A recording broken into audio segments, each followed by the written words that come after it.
Assalamualaikum warahmatullahi wabarakatuh. Selamat siang Bapak dan Ibu Guru SMP 4 Bulungan. Yang kami hormati Ibu Anggraini, Kepala SMP 4 Bulungan. Yang kami hormati Bu Nur Rohmah selaku CGP Angkatan 11 dari SD Negeri 4 Bulungan. Bapak dan Ibu Guru SD Negeri 4 Bulungan yang berbahagia dan yang kami banggakan. Pertama-tama marilah kita panjatkan puja dan puji syukur kehadirat Allah SWT, karena limpahan rahmatnya hari ini kita bisa mengadakan dan menyaksikan diseminasi budaya positif di sekolah yang akan disampaikan oleh Bu Nur Rohmah. Salawat serta salam tak lupa kita aturkan kepada junjungan kita Nabi besar Muhammad SAW. Semoga kita nanti mendapatkan syafaatnya di hari akhir nanti. Bapak Ibu, langsung saja acara pada siang hari ini. Susunan acara yang pertama pembukaan, dilanjutkan penyampaian tujuan diseminasi, kemudian pemahaman inti budaya positif di sekolah, dilanjutkan refleksi, dan terakhir penutup. Untuk mengawali acara, marilah kita buka acara pada siang hari ini dengan bacaan basmalah. Kami katakan Bismillahirrahmanirrahim. Untuk acara selanjutnya akan dipandu oleh Bu Nur Rohmah. Kepadanya kami persilakan.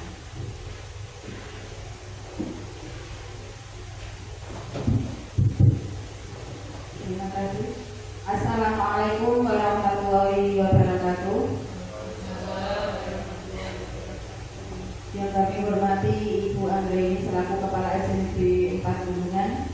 Yang kami hormati Bapak dan Ibu Dewan Guru serta tenaga pendidik dari SDN 4 dan 6 Bulungan. Sebelum acara pada siang hari ini kita mulai, pertama-tama marilah kita panjatkan puji syukur kehadirat Allah Subhanahu wa taala bahwasannya pada siang hari ini kita masih diberi kesempatan untuk berkumpul melaksanakan diseminasi salah satu tugas dari program guru penggerak dalam keadaan sehat tiada kurang suatu apa. Yang kedua kalinya salawat dan salam adalah kita aturkan kepada junjungan kita Nabi Agung Muhammad SAW yang telah kita nantikan syafaatnya di yaumil akhir.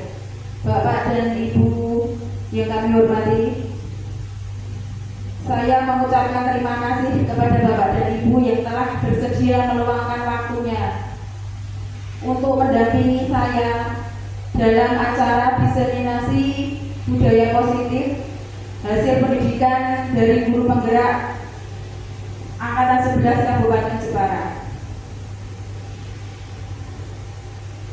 Tujuan dari diseminasi ini adalah ada dua.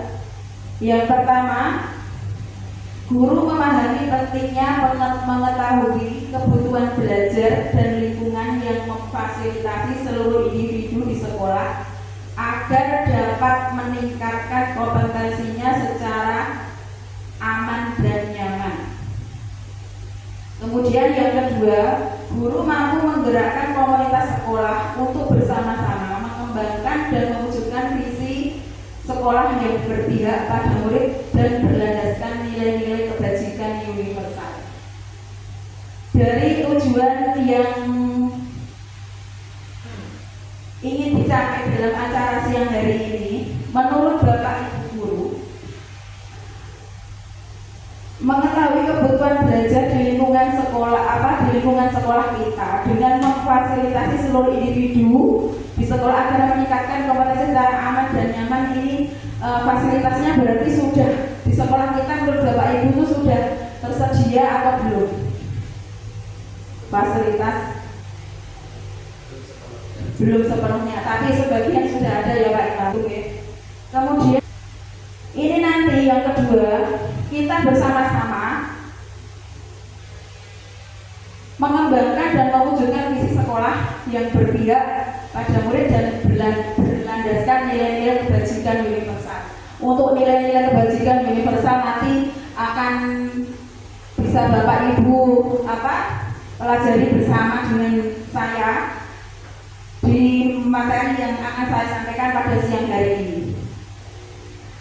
Untuk selanjutnya, sebelum kita mulai, ini kita punya pertanyaan pemantik.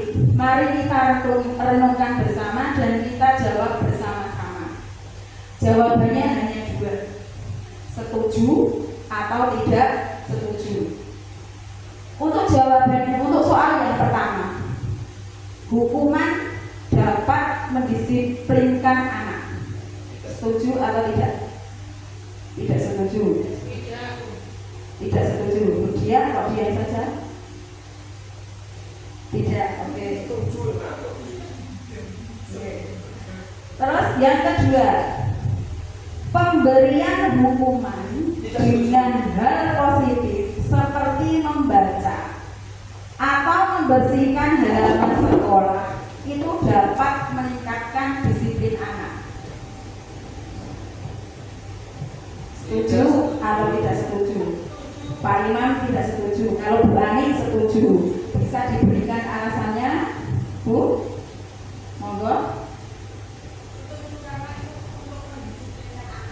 Menurut panjenengan berarti membersihkan halaman itu dapat meningkatkan disiplin anak. Oke. Kemudian pertanyaan yang ketiga, memberi penghargaan itu dapat meningkatkan motivasi belajar anak. Setuju atau tidak setuju? Bisa setuju. Bisa setuju. Ada yang tidak setuju? Bu Unsa, Niko? Setuju. Oke. Kita lanjut ke materi selanjutnya. Sekarang kita pelajari bersama, ya. Ini dalam topik diseminasi ini nanti ada 6 materi yang akan kita pelajari bersama. Yang pertama itu adalah disiplin positif dan nilai-nilai kebajikan universal. Kemudian yang kedua, teori motivasi, hukuman dan penghargaan serta restitusi. Kemudian materi yang ketiga adalah keyakinan kelas. Keempat, kebutuhan dasar manusia dan dunia berkualitas. Yang kelima, restitusi. Ini ada 5 posisi kontrol. Kemudian yang keenam adalah restitusi segitiga. Ini berupa nanti bentuknya adalah segitiga restitusi. Dari keenam materi ini, dari Bapak Ibu guru, apakah sudah pernah ada yang mengetahui atau membaca dari keenam materi ini? Sudah ada yang pernah? Pak Imam sudah ya? Nomor 2, teori motivasi hukuman dan penghargaan itu Pak? Pak, oh di PNM ada. Okay. Kalau yang lain belum. Ya saya juga sama. Saya dapat materi ini tuh baru dapat di ini ikut program guru penggerak. Berarti Pak Imam silakan lebih maju dari kita. Ya. Tepuk tangan buat Pak Imam dong. Nah, ini nanti kita pelajari bersama-sama. Kalau Pak Imam kan nomor 2 sudah dipelajari ya. Kalau kita kan sama-sama. Saya juga dapatnya baru pertama, sama-sama belum. Oke, lanjut Bang. Nah, ini yang pertama kita pelajari dari disiplin positif dan nilai-nilai kebajikan universal. Next. Nah, sebelum kita belajar tentang disiplin positif, ini sambil experting karena ini siang-siang biar konsentrasi agak bertambah. Ini kita membuat permainan. Ini nanti saya minta Bapak Ibu berpasangan. Cari pasangan dulu. Mbak Juli nanti bisa dengan saya ya.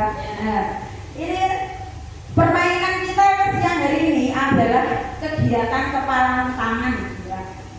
Ada A dan B. Bapak Ibu sudah cari pasangan. Pak Imam dengan siapa? Ya, Bu Zah dengan Bu Ani, Bu Riri dengan Bu Zah ya. Oke ya. Nah, ini kertas sudah saya siapkan. Tidak usah mengobek ini ya. Tolong Mbak Jadi dibagi per kelompok satu-satu. Satu orang satu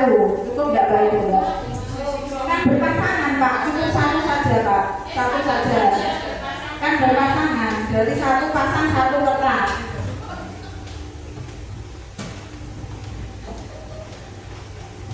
Nah,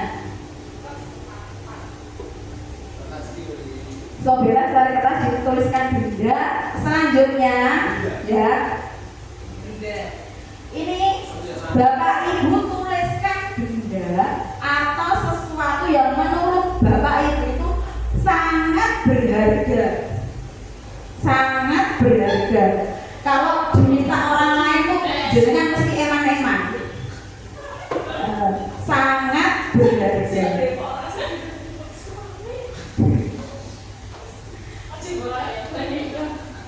Sangat berharga.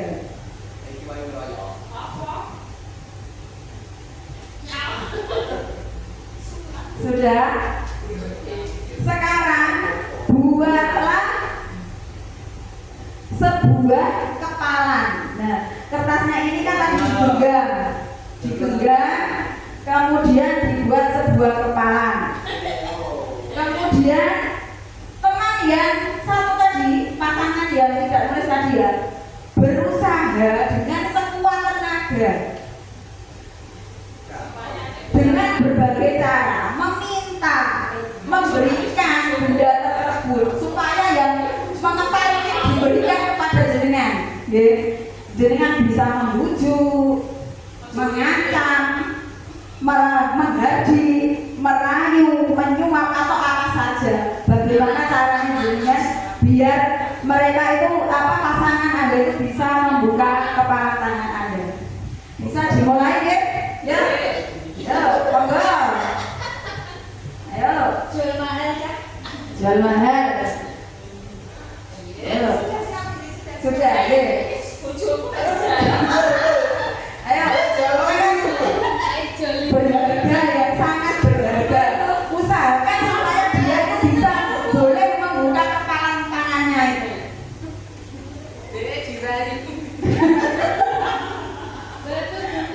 Dirayu ya, itu ada dirayu, boleh dirayu ya. Ya. Kalau dapat dirayu itu diarti boleh. Siapa yang diarti?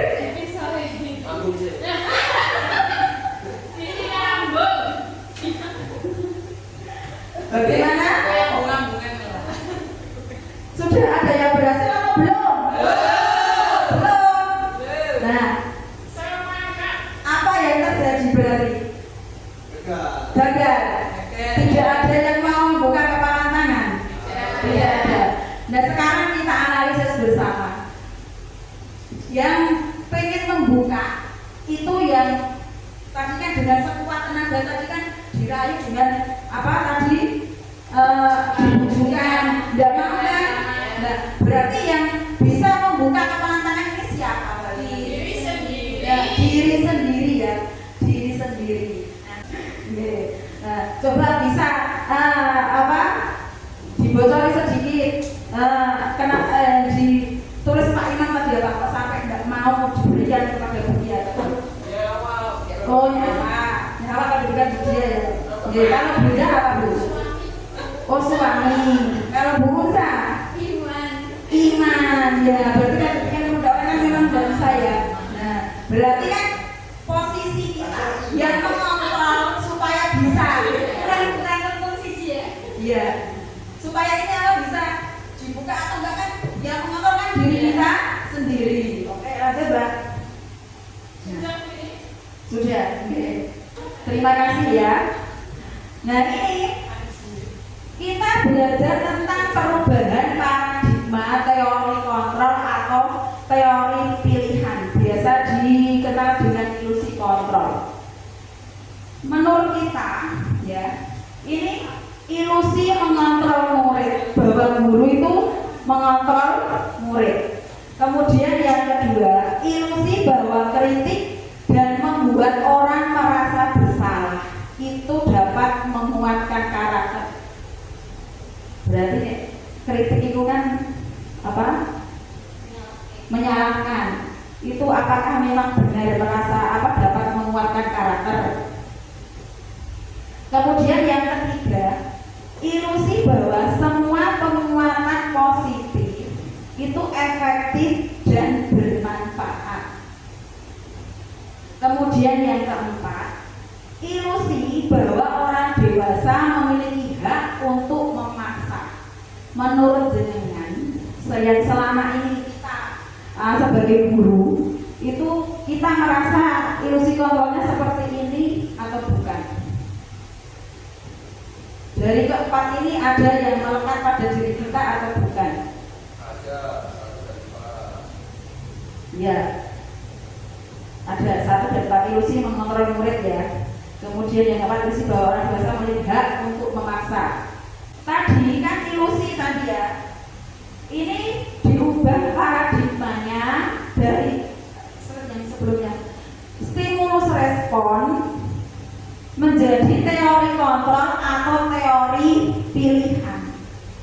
Tadi menurut Pak Imam tadi kan kita sudah dulu kan ilusinya tadi dari nomor 1 dan nomor 4. Nah sekarang kita lihat di sini siapa sesungguhnya yang memiliki kontrol. Ini dari stimulus respon. Kemudian nanti ada solusinya yaitu teori kontrol atau pilihan. Untuk yang pertama, kita mencoba mengubah orang agar berpandangan sama dengan kita. Mengubah orang berpandangan sama dengan kita. Ini menurut jenengan itu mudah atau sulit? Sulit ya. Sekarang kita ganti teori kontrol atau pilihan. Nah, dengan kalimat yang berbeda. Ini termasuk teori kontrol itu solusinya. Karena tadi kan sulit ya. Ini kita berusaha memahami pandangan orang lain tentang dunia.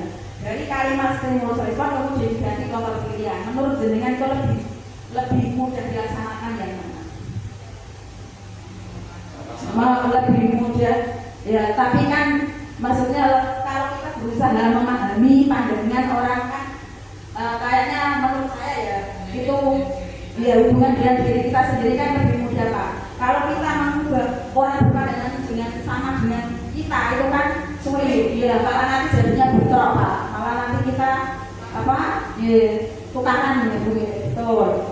Kemudian yang kedua, perilaku buruk itu dilihat sebagai suatu kesalahan. Selama ini kan begitu. Nah, sekarang punya solusi. Semua perilaku memiliki tujuan. Ya. Ya. Ya, Pak. Lanjut, kemudian orang lain bisa mengontrol saya. Ini tadi sudah kita praktekkan ya. Ini hanya Anda yang bisa mengontrol diri Anda. Nyatanya mau dirayu-rayu, tidak bisa ya, tidak buka tangannya kan tidak bisa ya. Ya. Lanjut, saya bisa mengontrol orang lain. Kemudian solusinya itu Anda tidak bisa mengontrol orang lain. Terbukti ya tadi. Ya, lanjut. Pemaksaan ada pada saat bujukan yang gagal. Tadi tidak ada pemaksaan, tidak ada yang kekerasan, tidak kekerasan apa yang tadi lo membuka kepala tangan tadi tidak ada ya? Tidak ada Pak. Ya, nah ini bisa kita ambil solusi dengan teori kontrol pilihan itu kolaborasi dan konsensus menciptakan pilihan-pilihan baru. Bisa diterima? Bisa ya.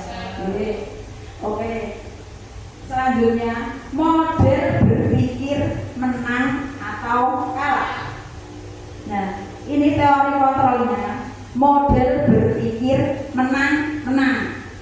Jadi kalau memberi motivasi ke anak menang, biasanya anak kalau lomba kalah itu kan ada leader. Yang penting menang diberikan motivasi gitu ya.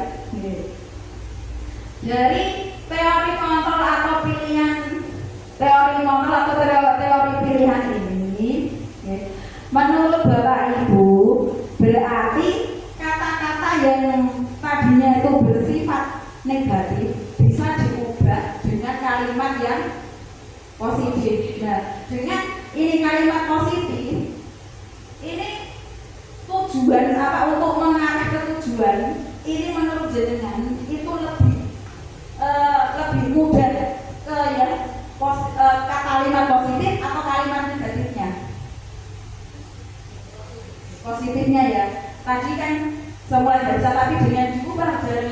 kontrol yang ini kemungkinan bisa, gitu kan ya? Yes. Lanjut, Mbak.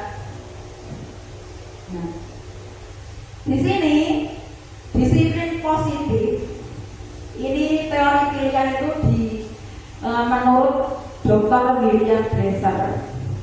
Ini ya tadi, Anda tidak bisa mengontrol orang lain, hanya Anda yang bisa mengontrol diri Anda. Ini makna disiplinnya adalah belajar kontrol dengan menggali potensi kita agar tercapai tujuan yang mulia, yaitu sesuatu menjadi seseorang yang kita inginkan berdasarkan nilai-nilai yang kita hargai. Kemudian tadi semua perilaku kan mempunyai tujuan, ya. Ini nanti masuknya ke teori motivasi.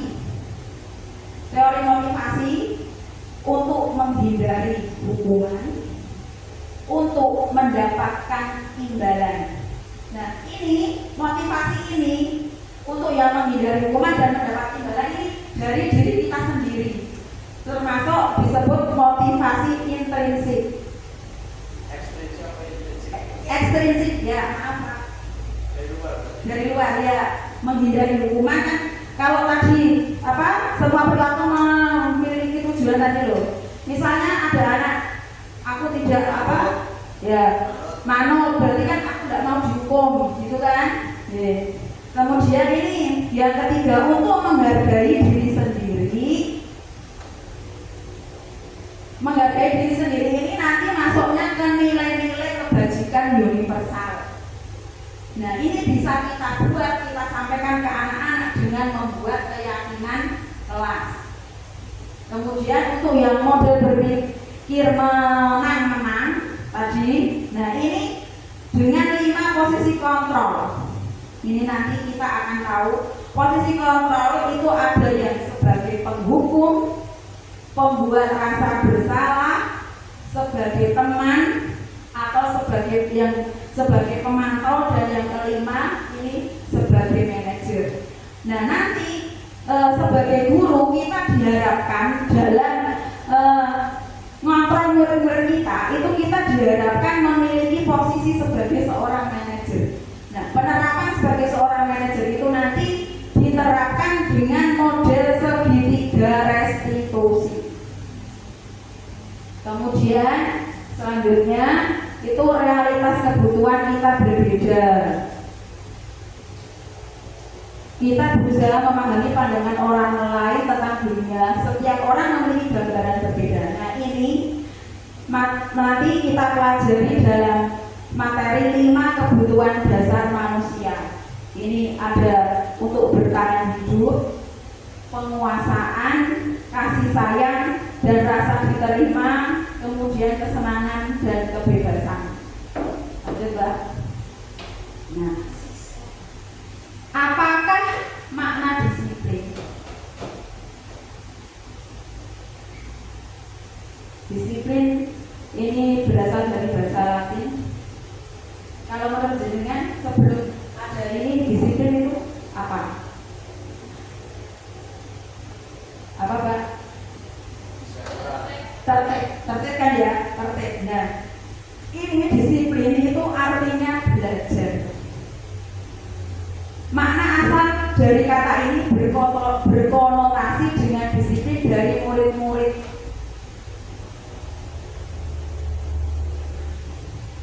Kemudian disiplin diri itu membuat orang menggali potensinya menuju sebuah tujuan apa yang dia hargai. Namun dalam budaya kita makna kata disiplin telah berubah menjadi sesuatu yang dilakukan seseorang pada orang lain untuk mendapatkan kepatuhan. Kecenderungan umum adalah mengubah kata disiplin dengan ketidaknyamanan, bukan dengan apa yang kita hargai atau pencapaian suatu tujuan mulia. Bisa nggak kok kita ice breaking dulu? Oke, ya ice breaking dulu. Minta tolong untuk berdiri.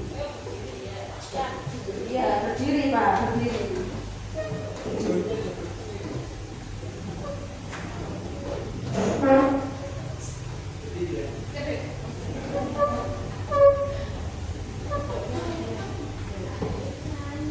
Ya.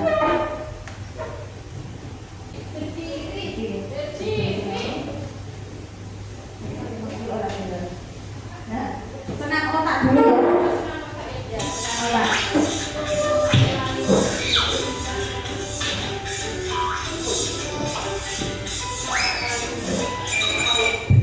Tidak apa-apa, Mas. Tak terangkan di murid saya teman. Biasanya kalau sudah mulai rame, tak terangkan ini malah teman.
Ini SBD seperti ini biasanya itu saya terapkan di kelas. Itu kalau anak sudah mulai jenuh, itu dengan apa ini nanti bisa dipraktekkan di kelasnya masing-masing ya. Nah, oke, nanti linknya saya share di grup, oke ya. Nah, lanjut Mbak. Nah, ini tadi kan nilai-nilai kebajikan universal. Nilai-nilai kebajikan itu sesuatu yang baik ya kalau secara umum. Nah, ini nilai-nilai kebajikan itu sifat-sifat positif yang merupakan tujuan mulia yang ingin dicapai setiap individu. Nilai-nilai tersebut bersifat universal dan lintas bahasa, suku, bangsa, agama maupun latar belakang. Nah, nilai-nilai kebajikan yang ingin dicapai setiap anak Indonesia itu kita kenal dengan profil pelajar Pancasila ya. Alhamdulillah ini sudah ditempel di kelas ya, rata-rata di kelas sudah ditempel. Nah, ini anak-anak sudah diajak nyanyi atau belum? Belum. Nah, ini bisa dijadikan apa sebelum pembelajaran itu bisa kita terapkan, bisa anak-anak itu apa hafal profil pelajar Pancasila. Kan ada berapa kemarin 6 ya. Nah, itu kita nyanyikan dalam bentuk lagu kan, itu malah anak-anak lebih cepat hafal. Oke, nyanyi lagi. Tadi baru nyanyi lagi. Ya, oke.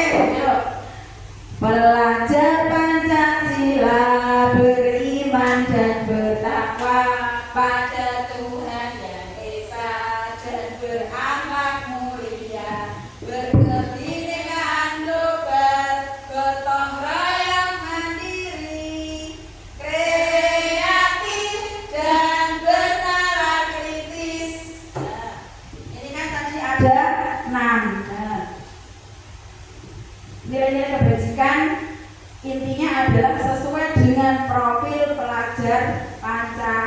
sila. Kemudian dengan mengaitkan nilai-nilai kebajikan ini, seseorang akan diyakini seseorang akan motivasi intinya. Motivasi itu kan dari dalam diri, ya. Jika diri ini sudah termotivasi, maka akan menggerakkan motivasi dari dalam untuk dapat mencapai tujuan yang diinginkan. Lanjut gak? Nah ini untuk pembelajaran yang kedua ini adalah teori motivasi, hukuman dan penghargaan serta restitusi. Ini nanti Pak Imam bisa saling tukar pendapat dan saling berbagi dengan teman-teman Pak.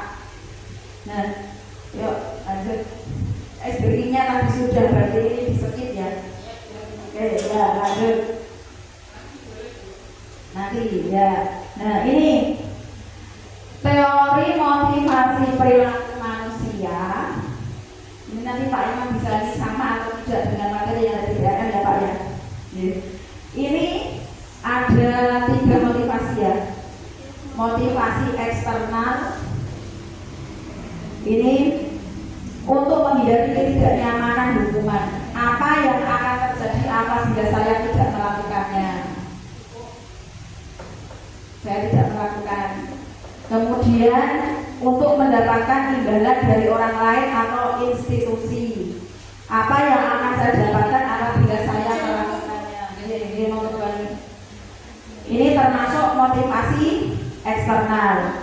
Kemudian untuk menghargai diri sendiri. Saya akan menjadi orang seperti apa bila saya melakukannya. Nah, teori motivasi ini bisa kita terapkan ke murid-murid kita.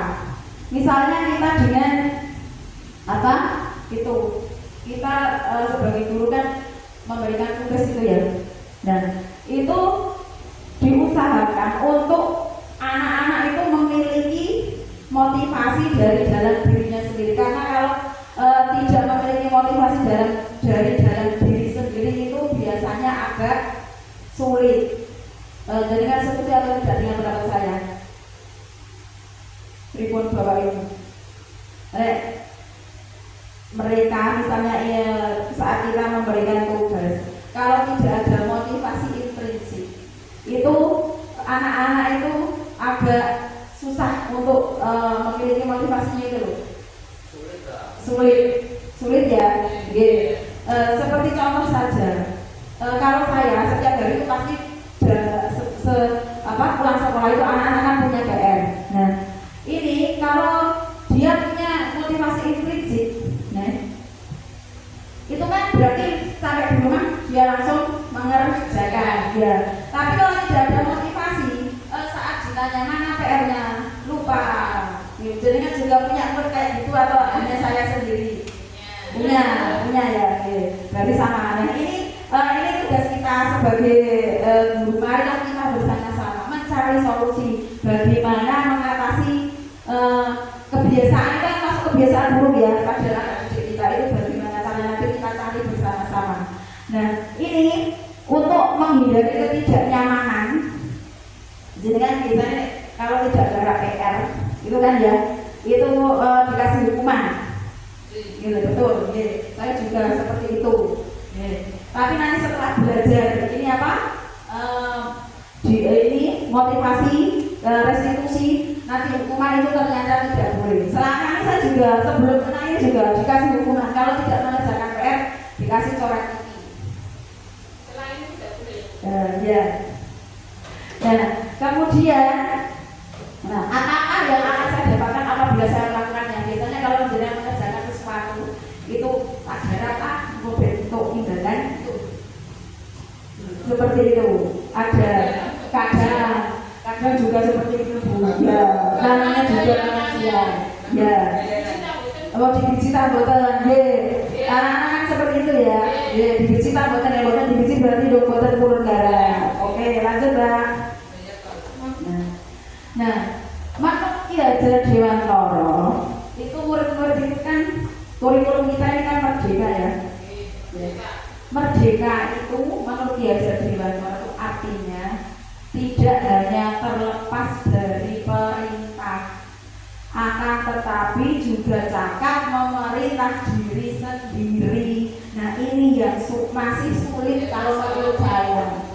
Iya, iya, memerintah diri sendiri itu bagi saya sendiri itu memang masih sulit Bu. Ya, memerintah diri sendiri, konsisten memerintah diri sendiri itu yang menurut saya masih sulit. Nah, lanjut Mbak. Nah ini dihukum oleh penghargaan.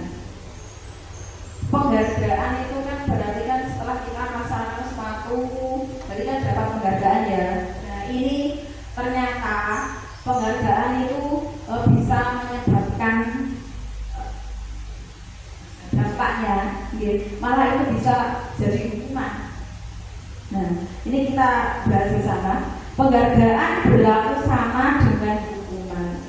Dalam arti meminta atau membujuk seseorang melakukan sesuatu untuk memenuhi suatu tujuan tertentu dari orang yang meminta atau membujuk. Penghargaan kan berarti kan meminta atau membujuk. Yuk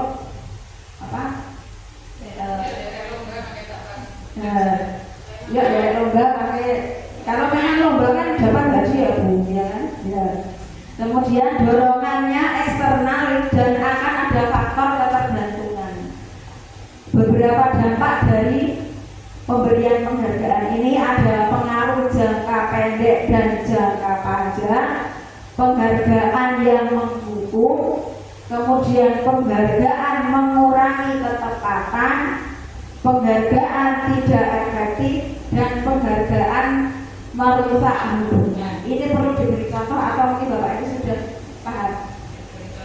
Contoh. Ini pengaruh jangka pendek dan jangka panjang. Contoh ya. Kita lanjutkan ya. Pengaruh jangka pendek dan jangka panjang penghargaan ini dihukum oleh penghargaan tadi. Pengaruh jangka pendek. Contoh di kelas ya. Kita ambilkan yang kita laksanakan di kelas. Penghargaan jangka pendek. Kalau memberi nilai itu termasuk penghargaan atau bukan menurut dengan? Menurut penghargaan ya, menurut penghargaan. Jangka pendeknya nilai itu kan kita punya kriteria ketuntasan minimal kan? Iya kan? Nah, ini kalau kita beri penghargaan jangka pendeknya, kalau saya terapkan itu yang di atas KKM itu biasanya pulang dulu. Kalau di bawah nanti dulu ada LED. Nah, ini kan jangka pendek. Jangka panjang nanti mereka lama-lama akan terbiasa. Kalau dia merasa nilainya kurang, berarti kan dia akan kalau mengerjakan itu sungguh-sungguh. Gitu. Menurut jenengan kalau bapak saya ini setuju atau tidak? Pripun Bu? Kalau misalnya ada tambahan dari Pak Imam enggak apa-apa, kita kan sharing, berbagi pengalaman gitu ya. Kemudian penghargaan ini menghukum. Penghargaan yang menghukum ini sifatnya seperti ini. Penghargaan itu ada kalanya di mana dia, kalau anak yang pandai kan pengennya nilainya kan bagus terus gitu ya. Di saat dia mendapat nilai yang kurang bagus, dia akan langsung down, ya kan? Ini merasa ini hukum aku kok, dia bilang kok ini jelek gitu. Dia pernah ya itu kemarin pengalaman itu ya, ibunya Irsyad itu ya datang ke sini gara-gara nilai anaknya turun. Nah itu kan biasanya kan nilai tinggi, kemudian dia turun kan jadinya penghargaannya kan menghukum. Dia merasa bersalah, itu aku dipisoi ibu dari ibu elek, betul kan? Lanjut. Kemudian penghargaan mengurangi ketepatan. Ini menurut saya kalau mengurangi ketepatan itu anak-anak yang pandai misalnya, itu kalau mengerjakan kan cepet-cepetan gitu ya, itu malah kurang teliti. Nah ini bisa mengurangi kata-katanya, dia pengen cepat selesai, pengen istirahat dulu, pengen pulang dulu, ternyata malah hasilnya ada yang salah. Kemudian penghargaan ini tidak efektif. Nah kalau semua diterapkan itu ada yang tidak bisa efektif, ada yang juga tidak ya. Terutama ini kalau tidak efektifnya memakan waktu, ya kan, berarti kan menyita waktu, menambah waktu bagi kita. Nah, kemudian penghargaan merusak hubungan. Ini anak-anak yang tadinya nilainya bagus, terus saat ini ada temannya jajaran, kadang kalau mengharapkan itu turunan di sini itu sing siji rodok cemburu gitu. Pernah ada nggak seperti itu? Boleh dengar? Nggak boleh turun, ada yang seperti itu juga. Ini contoh dari dihukum penghargaan. Kemudian ini dihukum oleh penghargaan ini ada yang penghargaan menurunkan kualitas. Ini saya dapat contohnya itu dari LMS kualitas. Itu ada seorang mahasiswa, itu dia karena nilai dia termasuk mahasiswa yang pintar, kemudian nilainya bagus, itu kemudian diajak untuk ikut lomba. Dia berhasil menang, dapat juara. Setelah dapat juara itu, dia kan terus mengejar prestasinya itu. Kemudian dia malah melalaikan kewajibannya sebagai seorang mahasiswa. Akhirnya di akhir semester dia malah karena penghargaannya kan setiap lomba menang. Malah di akhir semester dia malah nilainya malah jadi turun. Bisa jadi ya seperti itu ya. Bisa mungkin saja ya. Kemudian penghargaan mematikan kreativitas. Nah, ini juga contohnya dari KMS. Itu seorang anak yang kreatif tadi ikut lomba-lomba gitu. Dia kan merasa berarti idenya kan paling bagus. Nah, ketika dia idenya itu tidak diterima oleh orang lain, ya menyebabkan emosi, betul. Nah, ini terus setelah dia emosi, ini aku sudah menurut dia kan berarti hidupku sudah tidak dihargai, berarti aku sudah tidak mau membuat lagi. Ya, itu kan berarti ya penghargaan mematikan kreativitas, mutung ya. Nah, ini terus ya karena mematikan kreativitas dan kualitas akhirnya mengurangi motivasi intrinsik. Nah, ini ya, lanjut. Nah, bentuk program kebajikan ini berupa apresiasi. Perlu diingat bahwa beri pengakuan ini bisa secara khusus, bisa secara pribadi, kemudian kepada semua murid secara bergantian, dan beri pengakuan secara konsisten atau fokus pada proses. Ini kalau memberi pengakuan apresiasinya ini kan tidak harus disamaratakan ya. Nah, bisa ya sesuai tupoksinya, ada yang khusus, terus ada yang secara pribadi, ada yang secara bergantian, tapi semua murid kemudian diberikan secara konsisten dan fokus pada proses. Bisa dilanjut ya? Ya. Oke. Nah, ini pengakuan atau apresiasi kebajikan. Ini pembukanya. Kemarin saya perhatikan. Ini nilai kebajikannya. Rasa empatimu besar sekali. Terus situasinya pada saat menolong murid baru di kelas kita. Pada dibahas boleh. Terus saya menghargai. Ini nilai kebajikannya berupa kepedulian. Situasinya, contoh situasinya adalah pada saat kamu membantu teman-temanmu di tugas kelompok. Ya. Terus ini terima kasih untuk, ini nilai kebajikannya adalah rasa tanggung jawab. Nah, situasinya pada saat kamu memungut kertas-kertas yang berserakan di lantai. Contoh ini. Nah, pengakuan itu kan kalau sampah terkadang anak beli jajan, kadang kan dimasukkan apa laci, ya. Terus ada yang bercacat di lantai. Nah, saat ada anak yang apa tadi memungut kertas yang berserakan tadi, ini kita bisa langsung memberikan apa apresiasi.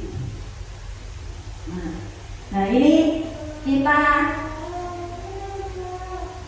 berpikir pilih dengan dua kata, hukuman atau konsekuensi. Mencatat 100 kali di dalam buku kalimat. Saya tidak akan terlambat lagi karena terlambat kesuai. Ini kan ada anak yang terlambat.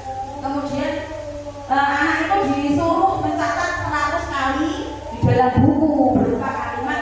Saya tidak akan terlambat lagi. Ini menurut jenengan ini termasuk hukuman atau konsekuensi? Hukuman. Oke, lanjut pertanyaan berikutnya. Lari mengelilingi lapangan basket 2 kali karena terlambat hadir di sekolah. Hukuman. Yang ketiga, murid diminta untuk push up 15 kali karena tidak menggunakan masker ke sekolah. Hukuman. Menggantikan kertas tugas teman yang telah dicoret-coret. Konsekuensi. Oke, lanjut.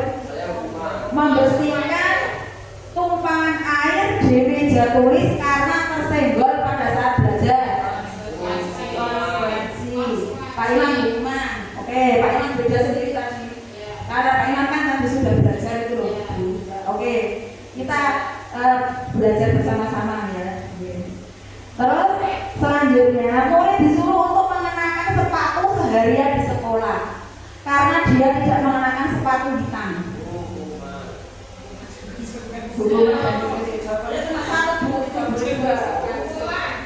Hukuman. Oke. Terus lari mengelilingi lapangan basket 2 kali karena terlambat 10 menit untuk pelajaran PJOK. Hukumannya. Sekarang kita cek jawaban kita. Benar apa sesuai dengan materi yang ada di modul ini atau tidak? Oke, next Pak. Nah, tadi. Nah, Pak Iman tadi ya dikatakan katanya hukuman ya. Di sini konsekuensi. Dari nomor 1, 2, 3 sudah sama ya. Ya, yang nomor 4 itu konsekuensi. Pak Iman yang beda sendiri tadi. Yang nomor terakhir tidak dijawab. Sesuai pelajarannya ya. Nah, ini arahannya itu kita bersama-sama dengan siswa itu termasuk hukuman atau konsekuensi supaya mereka itu memahami itu. Kita diminta untuk membuat kesepakatan kelas dengan murid kita. Nah, berarti nanti kalau sudah dibuat kesepakatan mereka akan sadar jika mereka melakukan kesalahan. Nah, otomatis dia akan langsung memperbaiki. Oke ya, lanjut. Nah, perbedaan hukuman dan konsekuensi. Kalau hukuman itu sesuatu yang menyakitkan ya. Kalau rasanya kan sakit, hukum gitu dari baru dengar dihukum, Andre dihukum, kan rasanya sakit ya. Nah, tapi kalau konsekuensi itu sesuatu ya betul ya, sakit dan malu ya. Nah, tapi kalau konsekuensi ya itu sesuatu harus terjadi karena tadi di awal kita sudah membuat kesepakatan. Nah, kemudian ini hukuman itu membuat anak sakit fisik maupun hatinya untuk jangka waktu yang lama. Kemudian konsekuensi ini membuat anak merasa tidak nyaman dalam jangka waktu pendek. Nah, kemudian hukuman itu anak membenci kedisiplinan, tapi kalau konsekuensi itu anak menjadi menghargai disiplin. Kemudian hukuman sifatnya paksaan, tapi kalau konsekuensi berupa stimulus tanggapan. Kalau hukuman mendorong anak menyakiti diri sendiri, tapi kalau konsekuensi mendorong anak agar mudah menyesuaikan diri. Kalau hukuman ini konsep diri yang buruk, kalau konsekuensi itu konsep diri yang baik.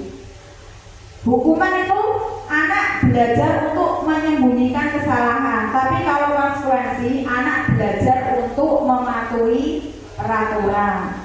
Nah, kalau hukuman marah, rasa bersalah, dipermalukan dan merasa tak dihargai, betul kan yang saya bilang budaya malu.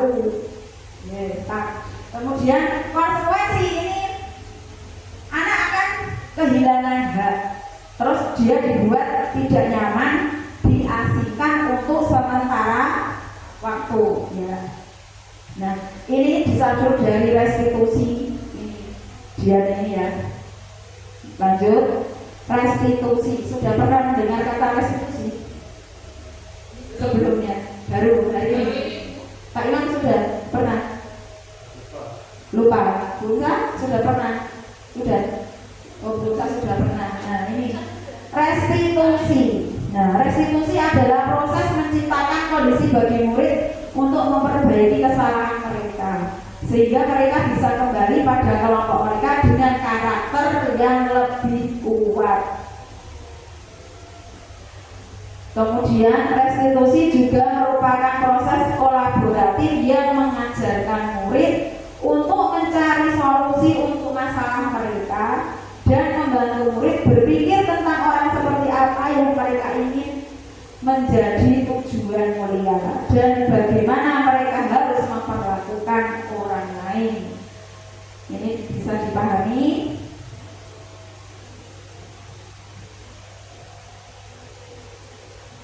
Kan tadi kalau anak melakukan kesalahan tadi kan bukan hukuman, tapi solusinya adalah restitusi. Bahasanya itu restitusi. Ya, lanjut Mbak.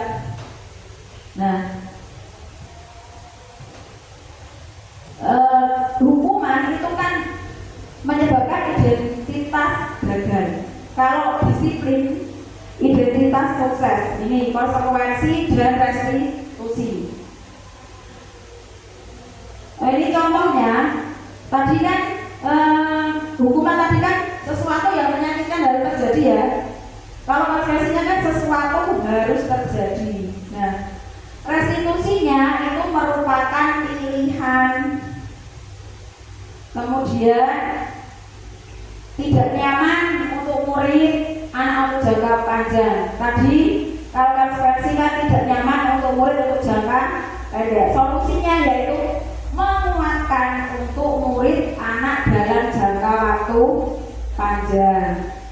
Kemudian hukuman tadi korban mendapatkan keadilan, tapi kalau konsekuensi tadi kan korban bisa diabaikan. Nah, ini untuk restitusinya, solusinya itu adalah korban mendapatkan ganti. Kemudian murid atau anak-anak tersakiti, kalau konsekuensi ini kan tadi dibuat tidak nyaman ya. Untuk restitusi, murid atau anak mendapatkan penguatan. Kemudian perilaku pasif agresif meningkat kalau identitas gagal. Kalau di identitas sukses, penguatan hanya bertahan dalam jangka waktu pendek. Tapi untuk restitusi itu masalah terpecahkan. Kemudian sistem tidak akan berjalan bila murid tidak takut. Memerlukan monitoring dan supervisi terus-menerus dari guru. Murid belajar bertanggung jawab untuk perilakunya. Ini restitusi. Kemudian untuk peraturannya adalah kamu harus, itu termasuk hukuman ya. Terus kalau konsekuensi, apa peraturannya? Mampukah kamu melakukannya? Terima kasih, itu konsekuensi. Tapi di restitusi itu apa yang kamu yakini? Apa yang bisa kamu lakukan untuk memperbaiki masalah? Nah, dari ketiga identitas ini, menurut Bapak Ibu, kalau kita terapkan di murid kita, itu yang paling bagus yang mana?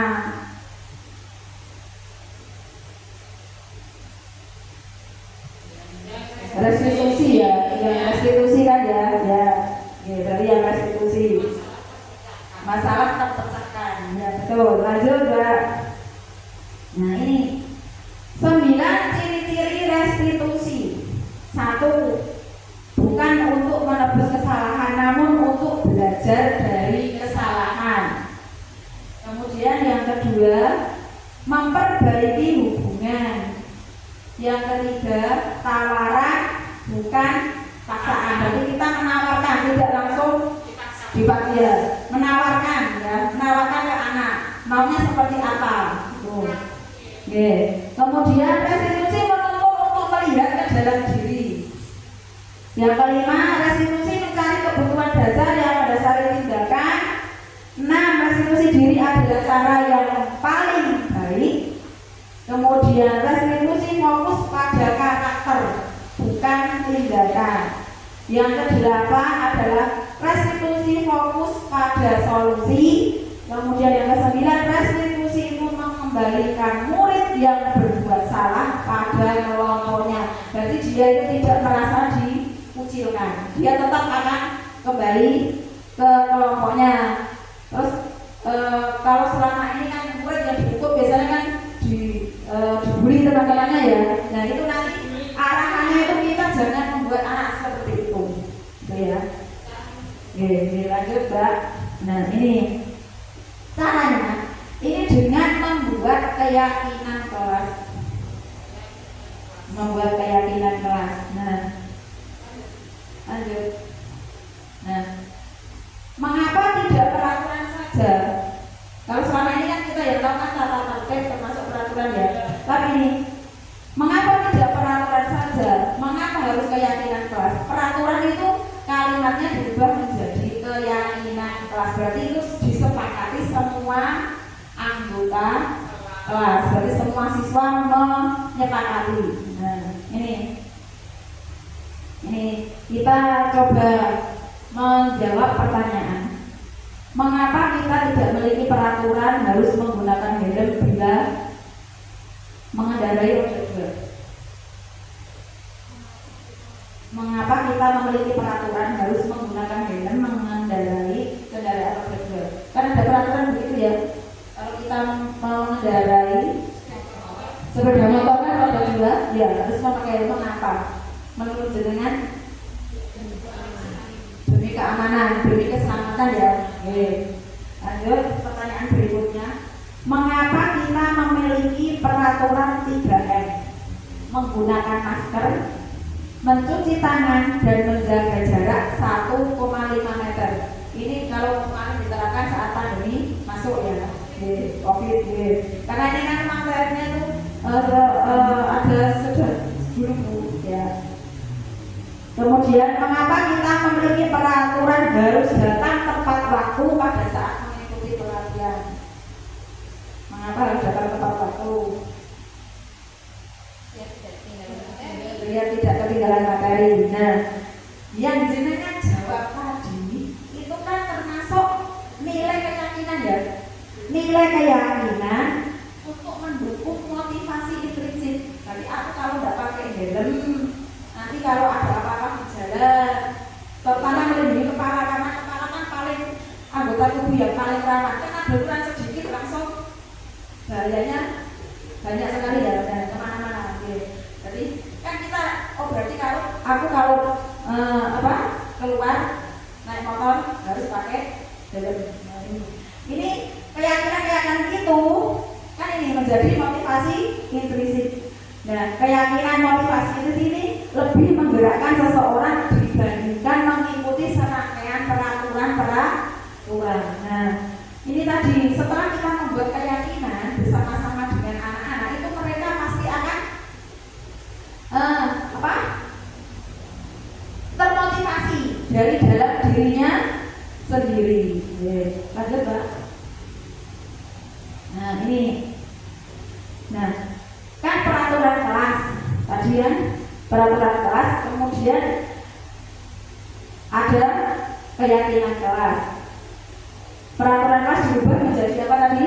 Keyakinan kelas. Setelah keyakinan kelas terbentuk, maka akan menimbulkan lingkungan positif. Kalau lingkungan positif sudah terbentuk, maka akan timbullah menjadi budaya positif. Kalau di sekolah kita ini budaya positif itu sebenarnya sudah ada, sudah sudah ada, tapi ini bisa kita tambahkan lagi. Contoh, ada yang tahu budaya positif yang kita laksanakan setiap pagi saja sebelum masuk. Iya, kebiasaan itu kan termasuk budaya positif ya.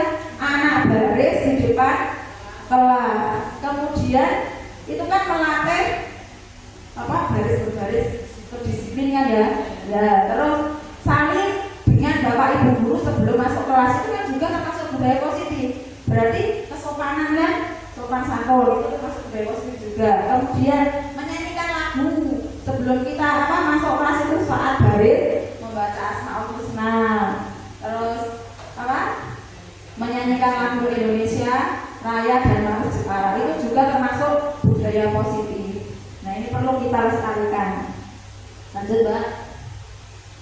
Nah, ini contoh kesepakatan kelas. Nah, ini datang tepat waktu dan mengucapkan salam. Kesepakatan kelas contohnya adalah kami guru dan murid yang saling menyayangi. Nah, kemudian menjaga kebersihan sekolah. Ini dibuat kesepakatan kan ya. Kemudian berdoa sebelum dan sesudah kegiatan. Aktif dalam pembelajaran. Tertib. Ini contoh yang bisa kita terapkan di kelas. Ini mungkin Bapak Ibu punya usul kesepakatan yang perlu ditambahkan di kelas. Ini kan sebagai contoh referensi. Nah, ini dalam membuat keyakinan kelas, ini kan kita mengajak anak-anak dengan membuat, pertama ini kita ajak anak dengan tadi nilai-nilai kebajikan tadi. Pertama, nilai kebajikannya tadi kan hormat ya.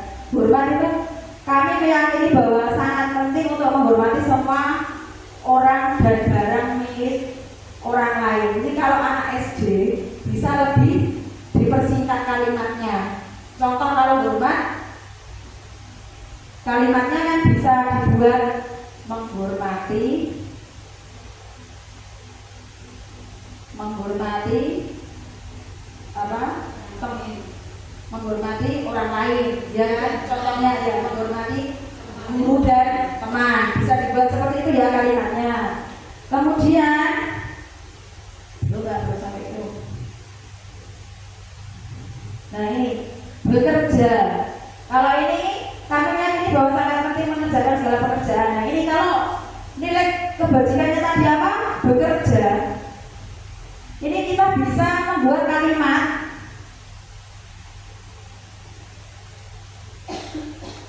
kalau bekerja kan sangat penting untuk mengerjakan segala pekerjaan atau mengikuti kegiatan yang telah ditugaskan. Berarti menyelesaikan tugas tepat waktu gitu kan ya. Terus diterima dan dimiliki, merasa diterima pada suatu kelompok dan saling peduli satu dengan yang lain. Ini nilai kebajikan ini kita pisahkan menjadi 3 bagian, yaitu dengan tabel T dan Y. Tabel Y ini meliputi perilakunya itu terdengar, terlihat, atau berupa perilaku. Kalau terdengar berarti kalau didengar itu sudah masuk. Terlihat bisa dilihat dengan mata. Kalau perilaku berarti dipraktekkan dengan tingkah laku. Nah, kemudian yang bekerja juga ini tabel Y, terdengar, terlihat, dan perilaku. Kalau hormat ini tampak seperti atau tidak tampak seperti. Tabel T itu tampak seperti atau tidak tampak seperti. Langsung ke contoh, Mbak. Nah, ini hormat.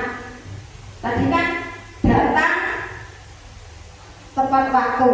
Yang kalimat positif itu anak-anak kan kita tadi buat contoh.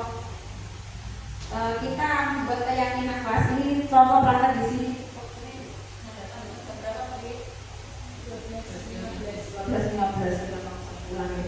Ini kan contoh, ini praktek membuat keyakinan kelas. Misalnya kan anak-anak diberi sombol kertas apa? Post-it. Nah, anak-anak disuruh menulis keyakinan kelas. Ya. Anak disuruh menulis keyakinan kelas. Kemudian dari kalimat-kalimat yang dituliskan anak-anak itu, kan anak-anak kertasnya kan disuruh nempel di papan tulis. Kemudian kita pilah. Kalau tabel T itu tampak seperti itu, berarti kalimatnya berupa kalimat positif. Tapi kalau tidak tampak seperti kalimatnya berupa kalimat negatif. Contoh, datang tepat waktu, kalimat positif ya. Terus sering hadir terlambat, tidak positif kan? Oke. Terus menyapa teman dan guru setiap hari, positif. Oke.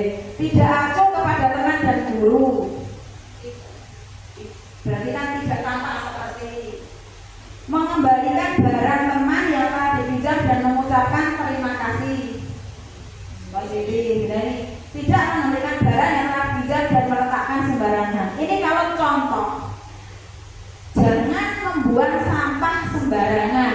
Itu termasuk kalimat tampak seperti atau tidak tampak seperti. Jangan membuang sampah sembarangan. Tidak tampak, betul ya? Jadi nanti ditempel di tidak tampak. Kemudian yang buanglah sampah pada tempatnya. Buanglah sampah pada tempatnya. Masuk apa enggak? Positif. Positif ya. Kalau ada kata-kata tidak, jangan, itu berarti masuk ke tidak tampak seperti ini.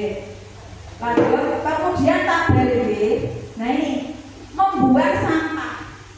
Itu menurut Bapak Ibu itu terdengar termasuk perilaku yang hanya didengar saja atau dilihat oleh mata atau diwujudkan dengan perilaku.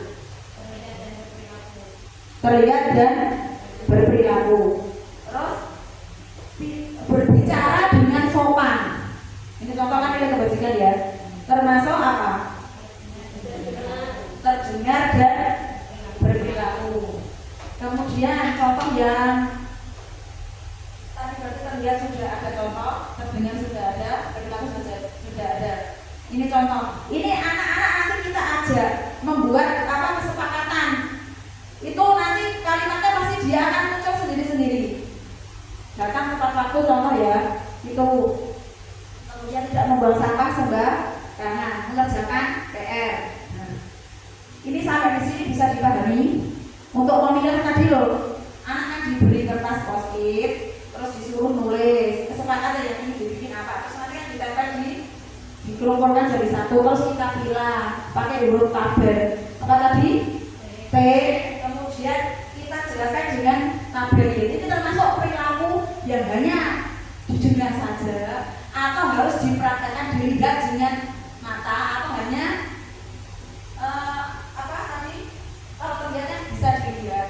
Kalau mengembalikan barang teman dan mengucapkan terima kasih itu terlihat dan perilaku, terdengar, masuk semua kan? Nah, contohnya seperti itu. Ini kita biasakan ke anak-anak bahwa perilaku-perilaku yang mereka terapkan itu termasuk itu hanya didengar saja atau dilihat atau dipraktekkan. Itu arahnya seperti itu. Bisa dipahami ya? Oke. Lanjut, Mbak. Nah ini kita coba isi dengan keyakinan kelas. Selalu kembalikan buku ke tempatnya.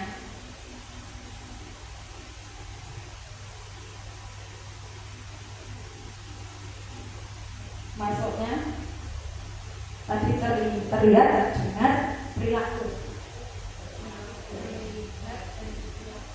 Terlihat dan berperilaku. Dilarang mengganggu orang lain.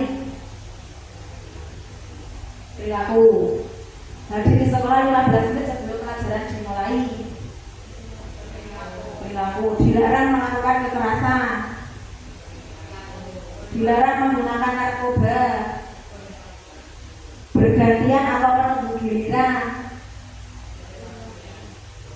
Gunakan masker. Terlihat, ya terlihat. Jangan berlari di kelas atau koridor. Terlihat. Coba kita cek ke kata kuncinya. Nilai kebajikannya. Oh ya, kita malah nilai kebajikannya. Keyakinan kelasnya selalu kembalikan buku ke tempatnya, merupakan tanggung jawab. Dilarang mengganggu orang lain. Ini menghormati orang lain. Kemudian ada di sekolah ini sebelum pelajaran termasuk komitmen. Dilarang melakukan kekerasan, keselamatan, menghormati orang lain. Dilarang mendengar berbagai yang kelasnya adalah berupa kesehatan. Kemudian bergantian atau menurut giliran yang menghormati orang lain atau bersabar. Menggunakan masker. Keyakinan kelasnya adalah merujuk ke kesehatan dan keselamatan.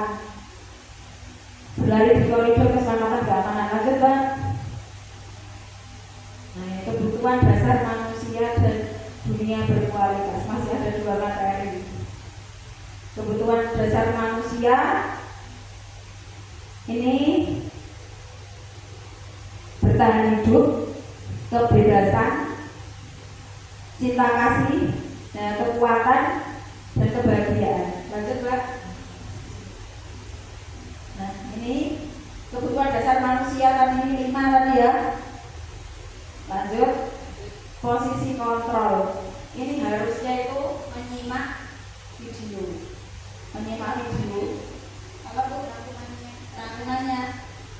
Rangkumannya langsung Mbak disini, Mbak. Nah, ini posisi kontrolnya ya.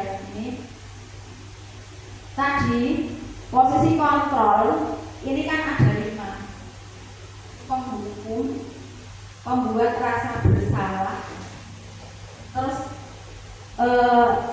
sebagai teman, sebagai pemantau, dan sebagai manajer. Tadi diharapkan saya mengatakan bahwa kita sebagai guru itu diharapkan posisi kontrolnya adalah sebagai seorang manajer. Nah, 5 posisi kontrol ini sebagai penghukum. Ini contohnya, ini menghardik, menunjuk-nunjuk, menyakiti, menyindir. Ini harusnya di video tadi itu ada contohnya Bu ya. Kemudian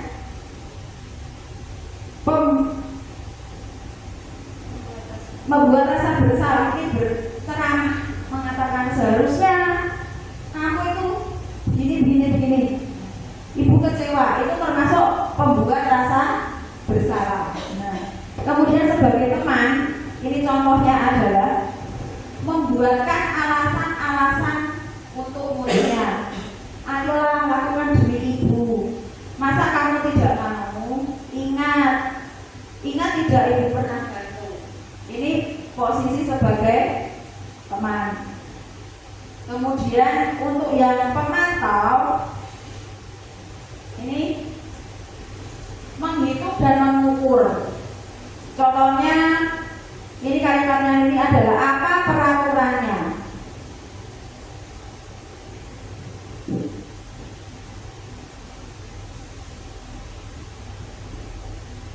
Kemudian untuk yang seorang manajer ini saya jelaskan dulu satu ya. Contoh yang pertama tadi kan menghardik, menunjuk-nunjuk dan menyakiti. Kalau kamu tidak melakukannya, awas ya, rasakan. Ini hasilnya kan anak menjadi memberontak, menyalahkan orang lain, kemudian dia akan berbohong. Terus kaitannya dengan dunia berkualitas, murid meletakkan guru di luar dunia berkualitas. Kalau membuat rasa bersalah, ini tadi kamu seharusnya sudah tahu tadi ya. Ini menyembunyikan, kemudian menyangkal dan berbohong. Hasilnya itu anak menjadi menyembunyikan, menyangkal dan berbohong. Kemudian sebagai teman, ini malah mereka akan menjadi ketergantungan. Tapi kalau pemantau, ini mereka akan menyesuaikan diri bila diawasi. Tapi kalau sebagai seorang manajer, hasilnya itu adalah menguatkan secara pribadi. Posisi kontrolnya sebagai manajer itu contohnya, jika anak melakukan kesalahan ini, kita bisa mengajukan pertanyaan-pertanyaan tadi ya. Apa yang kita yakini, kemudian apa yang bisa kamu kerjakan untuk memperbaiki masalah ini. Kemudian ini hasilnya nanti kan akan menguatkan secara pribadi. Kemudian kaitannya dengan dunia berkualitas ini, murid meletakkan dirinya sebagai individu yang positif dalam dunia berkualitas. Kemudian murid akan berkata, bagaimana caranya saya bisa memperbaiki keadaan. Kemudian dampaknya pada murid itu nanti mengevaluasi diri, bagaimana cara memperbaiki diri. Lanjut, Mbak. Saya kecewa sekali dengan kamu. Kamu tidak pernah benar melakukannya.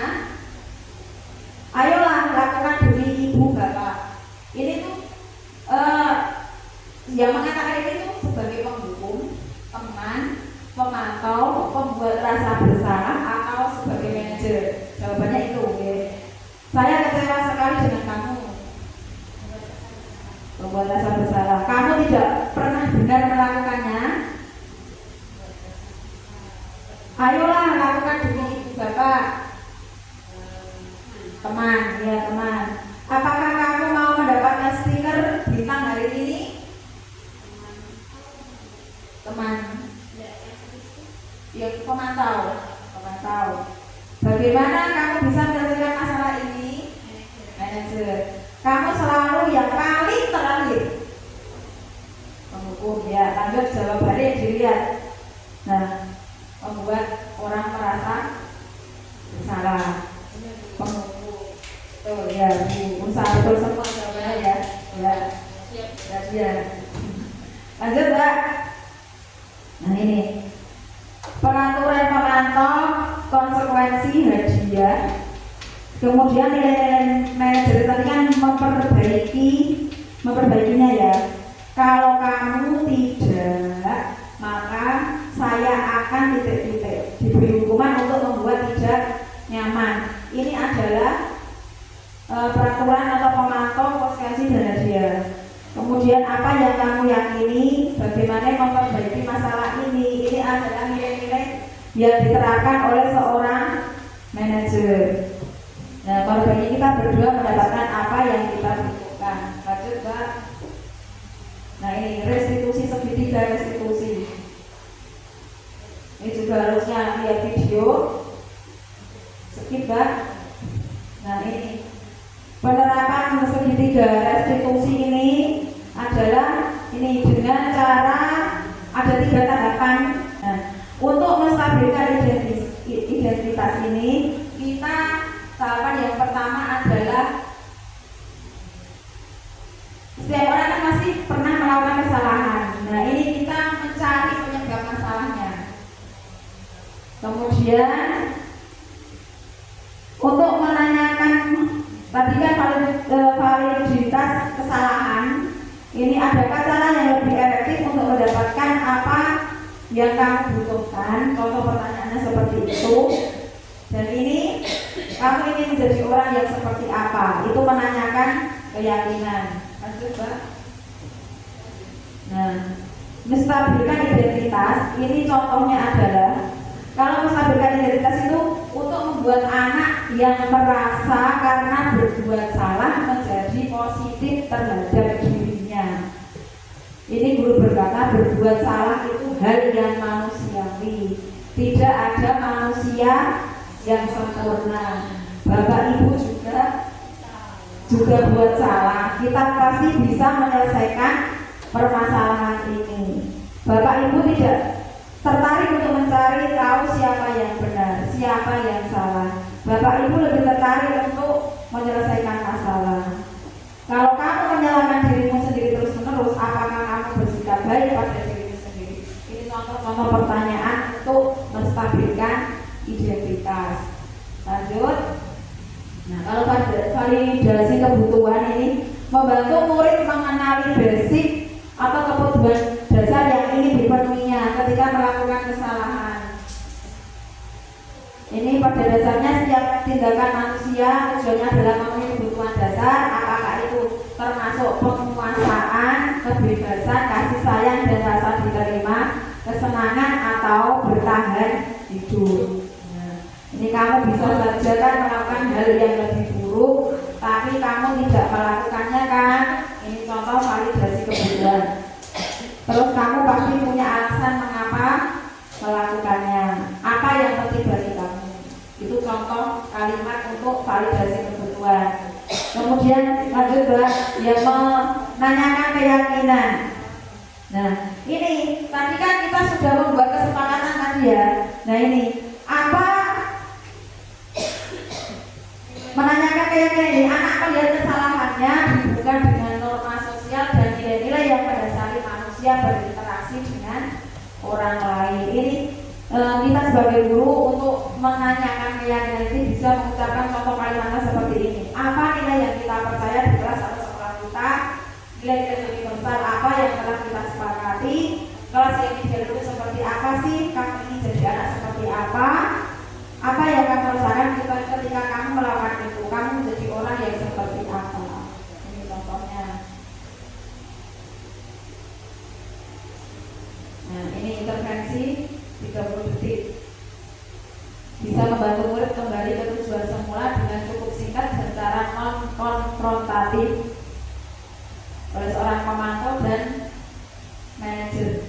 Ketiga, tidak usah praktek. Oke. Nah ini refleksi.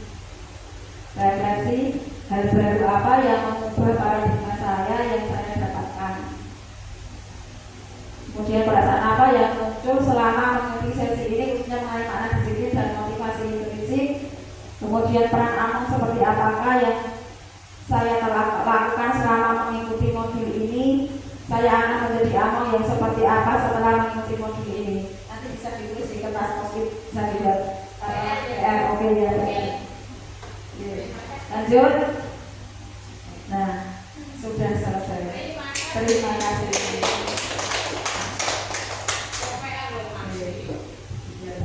Terima kasih Bapak Ibu. Demikian diseminasi dari saya, kurang lebihnya mohon maaf. Mungkin nanti ada tambahan bisa disampaikan di luar sesi ini karena ini memang sudah waktunya jam pulang. Terima kasih sudah meluang waktunya, sudah membersamai saya, sudah memotivasi saya. Semoga yang Bapak Ibu laksanakan apa saya nanti dibalas oleh Allah yang Maha Kuasa. Itu ya. Dari saya lebihnya mohon maaf. Terima kasih. Wassalamualaikum warahmatullahi wabarakatuh.